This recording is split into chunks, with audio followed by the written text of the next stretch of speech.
15 दिन में काफ़ी इम्प्रूवमेंट आया है। હું આનંદ પુરોહિત દ્રષ્ટિ આંખની હોસ્પિટલ થરાદમાંથી. આપણી પાસે એક 10 વર્ષનું બાળક છે જેને આંખની અંદર એમ્બ્લાયોપિયા એટલે કે લેઝી આઈ આળસુ આંખની તકલીફ હતી. ડાબી આંખથી એનું વિઝન હતું 6/60 એટલે કે ઉપરની પહેલી લાઈને જ જોઈ શકતું હતું. એટલે બંને આંખથી જ્યારે જુએ એટલે બંને આંખનું કોર્ડિનેશન એક સાથે થતું નહોતું, જેના કારણે આંખની અંદર ડિપ્લોપિયા થતું હતું. સેકન્ડ થિંગ છે, આંખ એની ત્રાસી પણ જતી હતી, અંદરની તરફ જતી હતી, જેને કહેવાય ઇઝોટ્રોપિયા. આંખ અંદરની તરફ જતી હતી. પેશન્ટને આપણે અહીંયા થેરાપીઝ આપી છે દ્રષ્ટિ આંખની હોસ્પિટલની અંદર. વિવિધ જાતની થેરાપીઝને વિવિધ જાતના આઈ માસ્ક આપ્યા છે એમને.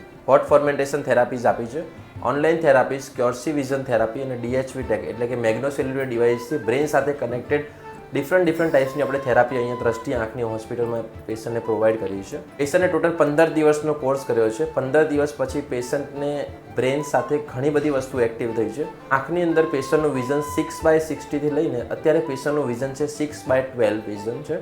અનએડેડ લેફ્ટ આઈનું વિઝન છે ઓનલી. જે આંખની અંદર એક જ લાઈન જોવાતી હતી, આજ એ જ આંખની અંદર ઉપરથી 5 લાઈન પેશન્ટને જોવાય છે. Patient is very happy. Patient બહુ વધારે હેપી છે.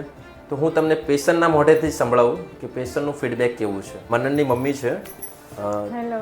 કેવું લાગ્યું તમને હોસ્પિટલની અંદર આવીને? કેવું તમને બેનિફિટ્સ થયું છે? તમને કેટલું ઇમ્પ્રુવમેન્ટ લાગે છે? મનનની અંદર કેટલું ઇમ્પ્રુવમેન્ટ લાગે છે? અને મનન અહીંયા થેરાપી સ્ટાર્ટ કરી ત્યારે તકલીફ કેવી હતી? थेरापी पती गया પછી बनने अंदर કેટલું चेंजेस છે?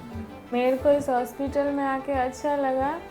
मेरे बच्चे को आँख की प्रॉब्लम थी, फिर वो मतलब चिड़चिड़ापन होता था और फिर उसको देखने में प्रॉब्लम आती थी, तो मैं इसकी घर पे हेल्प करती थी बहुत. फिर हमें पता चला कि यहाँ पे हॉस्पिटल खुला है, तो हम लोग इधर आए दिखाने के लिए.